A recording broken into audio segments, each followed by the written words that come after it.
Hi, அனைவருக்கும் வணக்கம். இது ஹாஸ்பிட்டல் அன்றைக்கி நைட்டு கிளம்பணும்னு சொல்லியிருந்தேன் இல்லையா, அப்போ எடுத்த விலாக் தான் இது. என்னால் வாய்ஸ் கொடுக்க முடியல, இன்றைக்கி தான் கொடுக்க முடிஞ்சுச்சு. ஸோ எப்போவுமே நமக்கு டெலிவரி டைம் இதுன்னு தெரிஞ்சிட்டா அதுக்கேற்ற மாதிரி ஒரு வாரத்துக்கு முன்னாடியே ப்ரிப்பேராக இருக்கும் இல்லையா. அந்த மாதிரி தான் நாங்களும் ஒரு 2 வாரத்துக்கு முன்னாடியே தேவையான திங்ஸ் எல்லாம் எடுத்து அரேஞ்ச் பண்ணி வச்சாச்சு.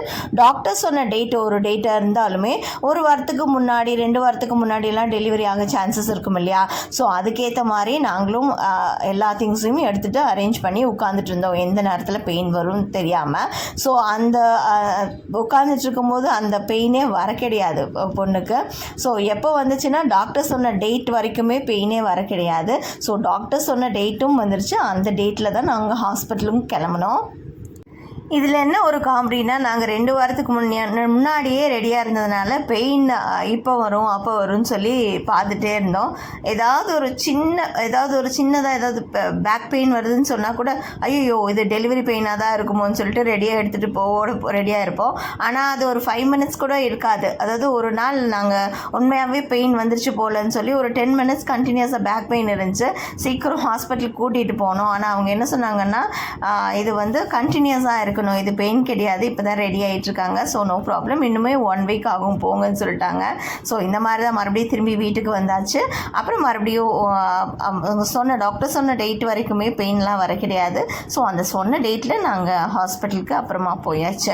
இது ஒரு வார்ட்ரூப் வந்துருந்துச்சு. பாப்பா வந்த உடனே பாப்பாவோட ட்ரெஸ்ஸஸ் எல்லாம் வைக்கிறதுக்குன்னு சொல்லி வந்துருந்துச்சு. அதையும் அரேஞ்ச் பண்ணி வச்சுக்கிட்டோம். அரேஞ்ச் பண்ணி வச்சுட்டு பாப்பா வந்தோடனே பாப்பாவோட ட்ரெஸ் எல்லாம் இங்கே வைக்கலாம் இல்லையா. ஸோ அதெல்லாம் வச்சுட்டு அதுக்கப்புறமா அன்னைக்கு நைட்டு தான் நாங்கள் ஹாஸ்பிட்டல் கிளம்பணும். பெயின் லாஸ்ட் வரைக்குமே வர கிடையாது.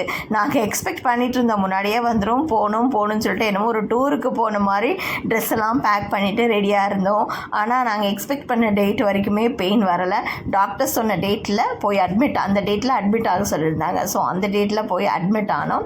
அட்மிட் ஆனதுக்கப்புறம் அவங்க நார்மல் ட்ரை பண்ணாங்க. ஏதோ நார்மலுக்கு ஒரு ஒரு ஒரு ஒன் டே ஃபுல்லாக ட்ரை பண்ணாங்க. நார்மல் ட்ரை பண்ணி உங்களால் முடியல, பாப்பா வெயிட் அதிகமாக இருந்ததுனால முடியலன்னு சொல்லி சி செக்ஷனுக்கு போயிட்டாங்க. அது இன்னொரு வீடியோவை நான் உங்களுக்கு வ்ளாகாக போடுறேன் பாருங்கள்.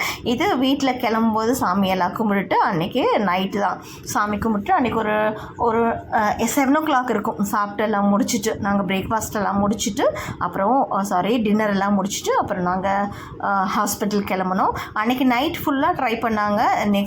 நெக்ஸ்ட் டே ஒரு ஆஃப் டேவும் ட்ரை பண்ணாங்க. ஆஃப் டே இல்லை, ஒரு 5-6 o'clock வரைக்கும் ட்ரை பண்ணாங்க.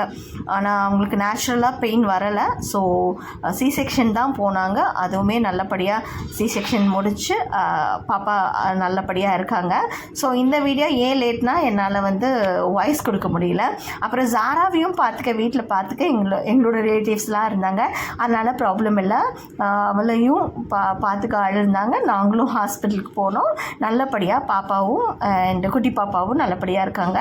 இன்னொரு விலாகில் நாங்கள் அவங்க எப்படி போனோம் நாங்கள் அப்போ பாப்பா எப்படி வீட்டுக்கு கொண்டு வந்தது அது ஒரு பெரிய விலாகாக போடுறேன், நீங்கள் பாருங்கள்.